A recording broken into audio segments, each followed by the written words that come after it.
In this demo, I'm going to explore data ingestion and analytics in Microsoft Fabric Lakehouse. So the first thing that I will need to do is to create a workspace. It is from the workspace now that I can now begin to explore data through the Fabric Lakehouse. So in order to create a workspace, you are going to use this URL.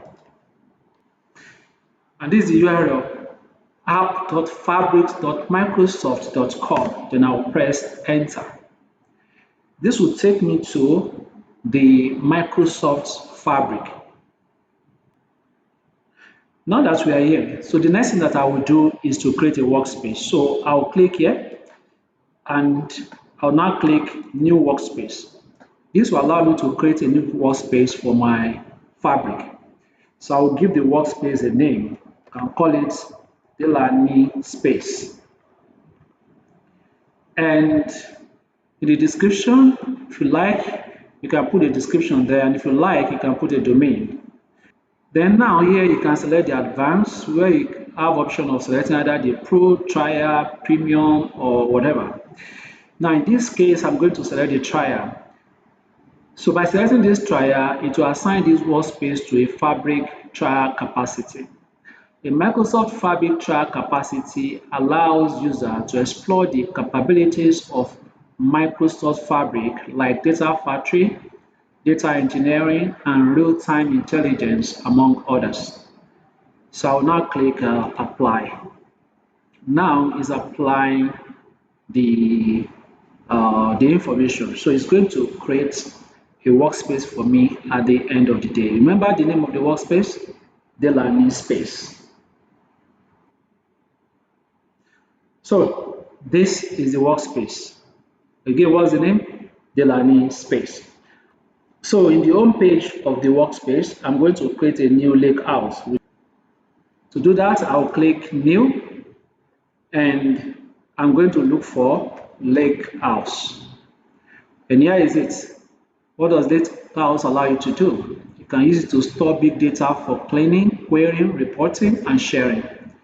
So I've selected the lakehouse. The next thing is to give it a name, right? So I'm going to give it a name of my lake, and I'm going to select create.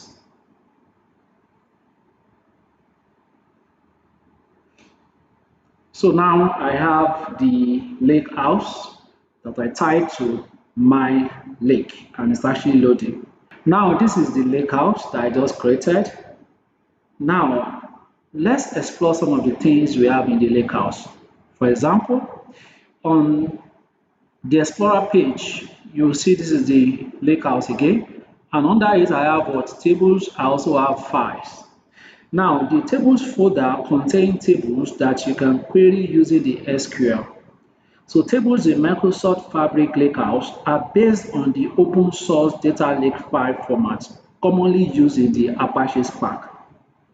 What about the files folder?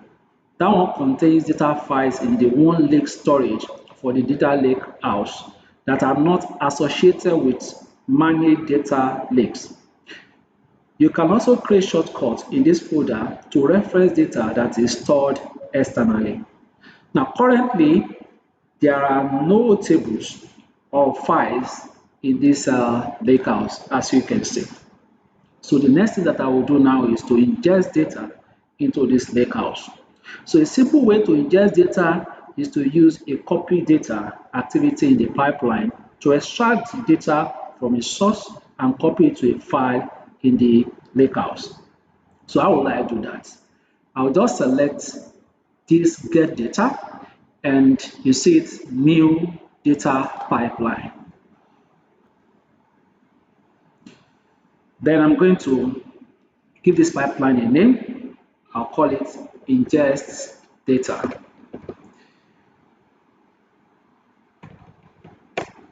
Then I'm going to click create.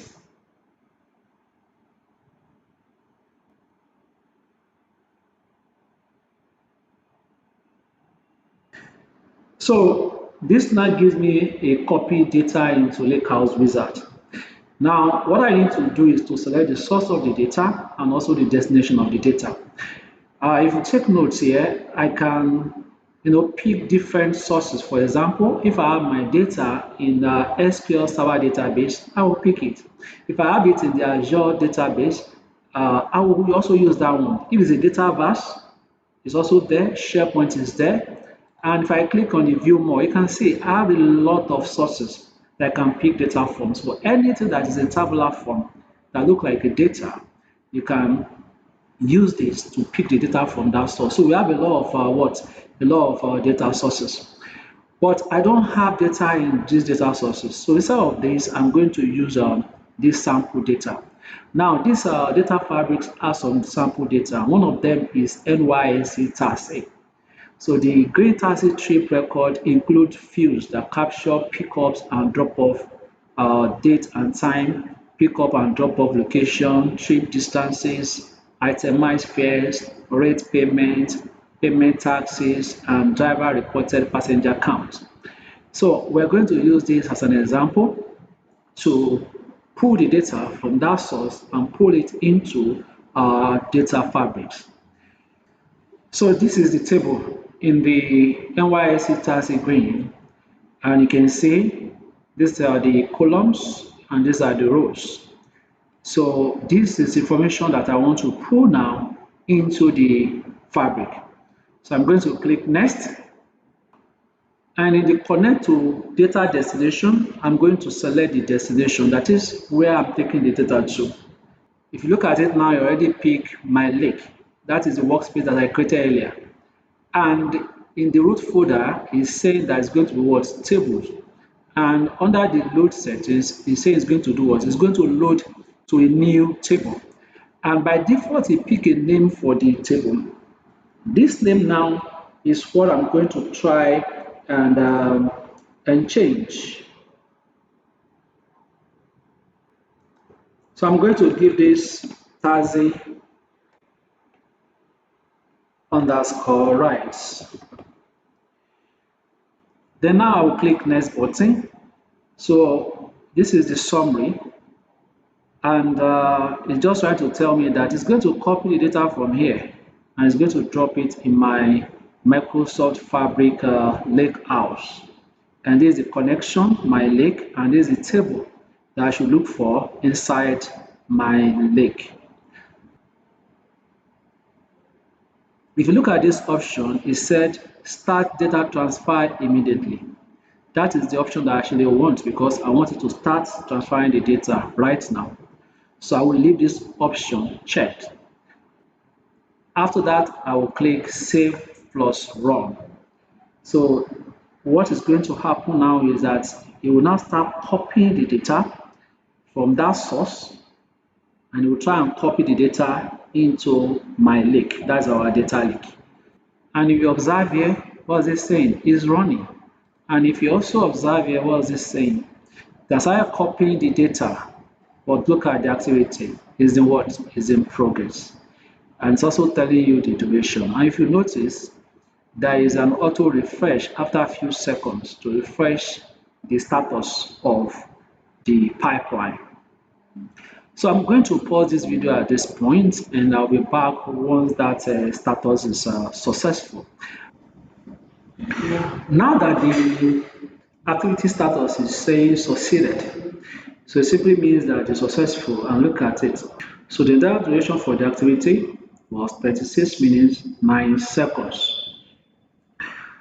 Now that the activity is saying succeeded, and look at the entire duration, 36 minutes 9 seconds. Now what I need to do now is to go back to the lake that I created. That is my lake. Now as you can see, this is the data, the taxi rides. If you notice very well, it's very similar to the one I show you from the source. So but this data now reside where? Inside the lake. And the data is titled taxi underscore rides inside what? Inside the one lake data access. Now that you have ingested data into the table in the lake house, the next thing that we can do now is to now query the data. So if you Bring your cursor to this side and you select this drop down. This is the one that is selected by default. That's the lakehouse. Now I can select SQL Analytics endpoint now. Now that I'm in the SQL Analytics endpoint, I'll now select this. That is to now query. So to query, I can say select from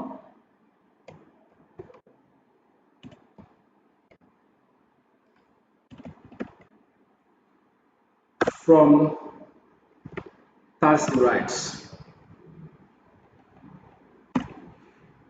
Then here I will use date name.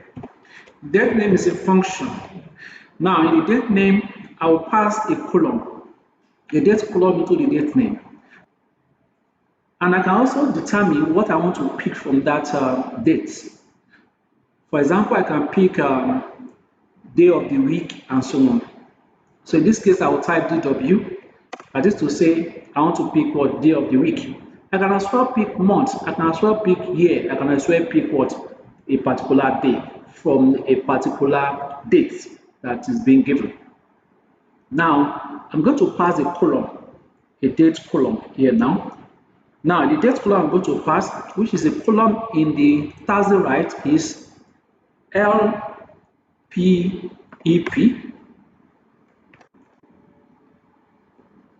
pickup dates.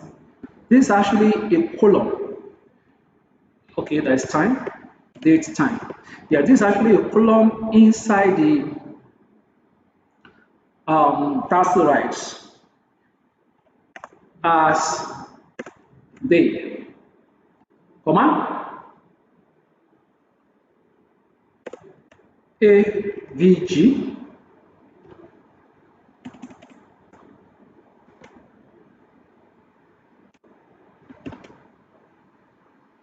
that's average.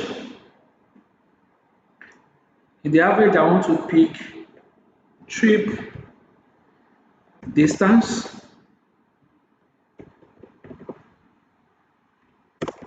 as that's the column alias as AVG distance.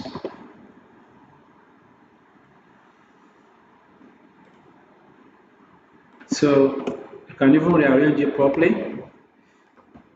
I can now say group by. I want to group it by what? This particular function, date name.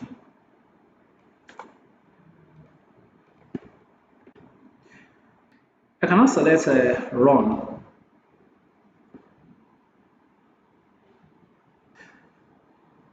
Now this is the result. This result includes the average trip distance for each day of the week.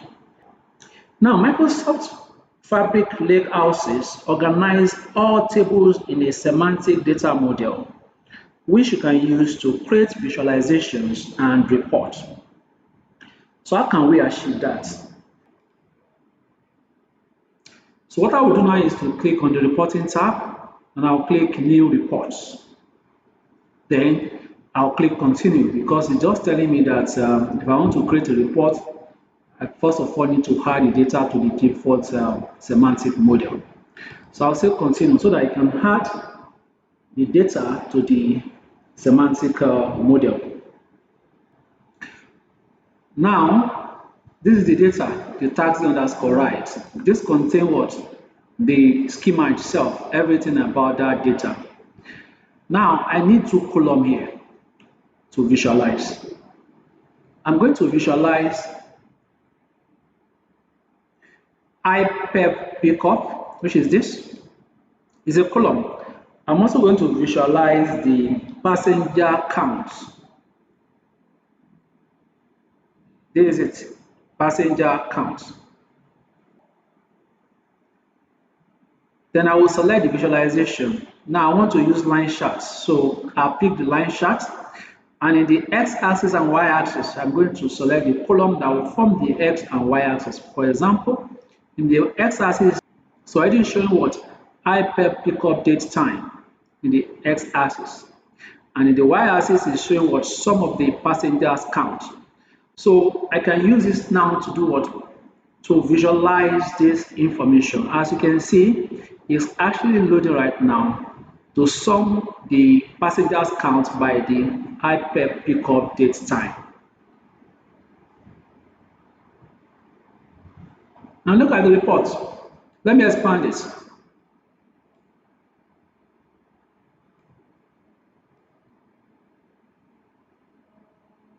You can see the iPep pickup date time. That's the column. You can see the some of the passengers count. So this charts, for example, can be saved. I just need to come here and say save. And I'll now provide the name that I want you to save it. For example, I can say taxi rides reports. Then I can now click save. You can say, it said what? Report saved, right? Now, I will save this report. Where can I find this report? If you go to the space, that is the space, the workspace that I created earlier. Look at this taxi ride report. That's the one I just saved now. So you can always find this report and even the data that you access and some other information in this what? In this workspace dashboard. So let's say you are through now and you are no longer interested in the workspace. What you can do is to go ahead and delete the workspace. So how can you delete this workspace? Just come to the workspace settings and under the workspace settings, scroll down, you will see this. To delete the workspace, remove this workspace. And they say that you're about to delete this workspace. Are you sure you want to continue? I'll say delete. Now that workspace has disappeared. The only thing I have here now is the default workspace. The one I created initially has what? Disappeared. Thank you for watching.